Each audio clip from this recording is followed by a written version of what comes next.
அனைவருக்கும் வணக்கம். சற்றம் கிடைத்த முக்கிய அறிவிப்பின்படி மக்களே உஷார். நாளை நாட்கள் நவம்பர் மாதம் 17ஆம் தேதி பல்வேறு மாவட்டங்களுக்கு கனமழை எச்சரிக்கை கொடுக்கப்பட்டனர். குறிப்பாக எந்த மாவட்டங்கள் கன முதல் மிக கனமழை பெய்யக்கூடும் இளமை இப்போ நம்ம பிரீஃபாக பார்க்கலாம். மறக்காம ஸ்கிப் பண்ணாம பாருங்க. உங்களுக்கு கனமழை எச்சரிக்கை பற்றி பல்வேறு முக்கிய அறிவிப்புகள் உடனுக்குடன் துல்லியமாக தெரிந்து கொள்ள நம்மளோட சேனலை கீழே இருக்கிற பட்டனை கிளிக் பண்ணி சப்ஸ்கிரைப் பண்ணிக்கோங்க. பார்த்துட்டு பெல் பட்டனை கிளிக் பண்ணிக்கோங்க.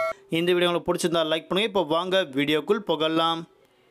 தமிழகத்தில் வடகிழக்கு பருவமழை காரணமாக இயல்பை விட கூடுதலாக அதிக கனமழை பெய்யக்கூடும். தற்போது வானிலை ஆய்வு முக்கிய எச்சரிக்கை ஒன்று கொடுக்கப்பட்டனர். அதன்படி வளிமண்டல கிழக்கு சுழற்சியின் காரணமாக தமிழ்நாடு, புதுவை, காரைக்கால் பகுதியில் ஆங்காங்கே கனமழையும் குறிப்பிட்ட பகுதிகளுக்கு மட்டும் மிதமான மழை பெய்யக்கூடும் அறிவிக்கப்பட்டனர். குறிப்பாக தமிழகத்தில் நாளை நாட்கள் நவம்பர் மாதம் 17ஆம் தேதி பல்வேறு மாவட்டங்கள் கனமழையும் குறிப்பிட்ட மாவட்டங்கள் மட்டும் மிதமான மழை பெய்யக்கூடும். குறிப்பாக நாளை நாட்கள் பொறுத்தவரை மயிலாடுதுறை மாவட்டங்கள் மற்றும் அதனை சுற்றுவட்டார பகுதிகளுக்கு நாளை நாட்கள் ஆரஞ்சு அலர்ட் விடுக்கப்பட்டதாக அறிவிக்கப்பட்டனர். அதை தவிர சென்னை, காஞ்சிபுரம், திருவள்ளூர், செங்கல்பட்டு, விழுப்புரம், கள்ளக்குறிச்சி, கடலூர், தஞ்சாவூர், திருவாரூர், நாகப்பட்டினம், புதுக்கோட்டை, சிவகங்கை, விருதுநகர், அரியலூர், பெரம்பலூர், கரூர், நாமக்கல், திருச்சி, ராமநாதபுரம் மற்றும் அதனை சுற்றுவட்டார பகுதியில் நாளை நாட்கள் கனமழை பெய்யக்கூடும். தற்போது வானிலை ஆய்வு முக்கிய எச்சரிக்கை ஒன்று கொடுக்கப்பட்டனர்.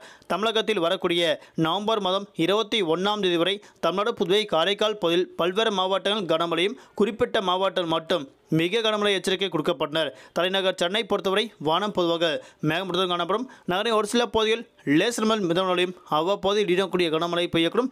அதிகபட்ச வெப்பநிலையாக 37 முதல் குறைந்தபட்ச வெப்பநிலையாக 28 டிகிரி செல்சியஸ் வரை இருக்கக்கூடும் அறிவிக்கப்பட்டனர். தமிழகத்தில் நாளை மறுதினம் வரக்கூடிய திங்கட்கிழமையான அன்றைய நாட்கள் 25க்கும் மேற்பட்ட மாவட்டங்கள் கனமழையும் 10க்கும் மேற்பட்ட மாவட்டங்கள் மிதமான மழை பெய்ய உள்ளதாக தற்போது அறிவிக்கப்பட்டனர். நாளை நாட்கள் மீனவர்களுக்கான எச்சரிக்கை.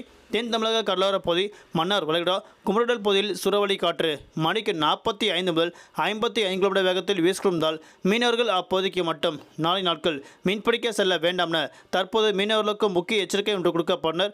மழையின் தீவிரம் காரணமாக மீண்டும் தமிழகத்தில் இயல்பை விட கூடுதலாக கனமழை பெய்யுள்ளதாக தற்போது சென்னை வானிலை ஆய்வு முக்கிய எச்சரிக்கை ஒன்று தற்போது அறிவிக்கப்பட்டனர். நன்றி, வணக்கம்.